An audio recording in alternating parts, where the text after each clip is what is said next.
Now we're going to look at solving right triangle problems. So this is example 18. It says use the Pythagorean theorem and properties of right triangles to model an equation that fits the problem. Again from the book. One of the cables that anchors the center of the London Eye Ferris wheel, which I've been on, kind of cool. It reminds me a lot of the Vegas one. Anchored to the ground must be replaced. The center of the Ferris wheel is 69.5 meters above the ground. So that's the center up to there. Boom. And it's 23 meters from the base. So it goes out here. Approximately how long is the cable and what is the angle of elevation? Okay, so it's a simple Pythagorean theorem problem here. So I'm going to call this, I don't know, let's call it C. So 23 squared plus 69.5 squared equals C squared, Pythagorean theorem. And so we'll have C is the square root of 23 squared plus 69.5 squared, which is approximately 73.2 meters. Okay, now we want to know the angle of elevation. That's just going to be that tangent of theta is 69.5 over 23. So theta would be tangent inverse of 69.5 over 23.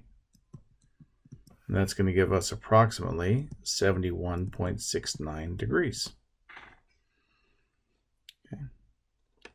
And last problem, an OSHA safety regulation requires the base of a ladder be placed 1 foot from the wall for every 4 feet of ladder length. Find the angle that a ladder of any length forms with the ground and the height at which the ladder touches the wall. Okay, so what we have is not drawn to scale. So if A is the distance from the wall, 4A is the ladder length. So it's 1A, 4A. That's our ratio. We'll call this side B. So if this is our angle, theta, cosine is going to deal with adjacent and hypotenuse. So cosine of theta is A over 4A. That's an A, not a 9. And those divide out. So that's 1/4. So theta would be cosine inverse of 1/4, which is approximately 75.5 degrees.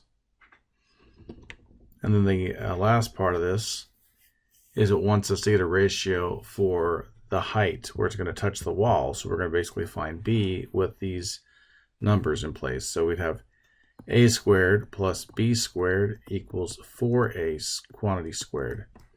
So A squared plus B squared is 16A squared. So subtracting A squared from both sides, B squared equals 15A squared. So B would be the square root of 15A squared, or B would be the square root of 15 times A. Okay, and that's it.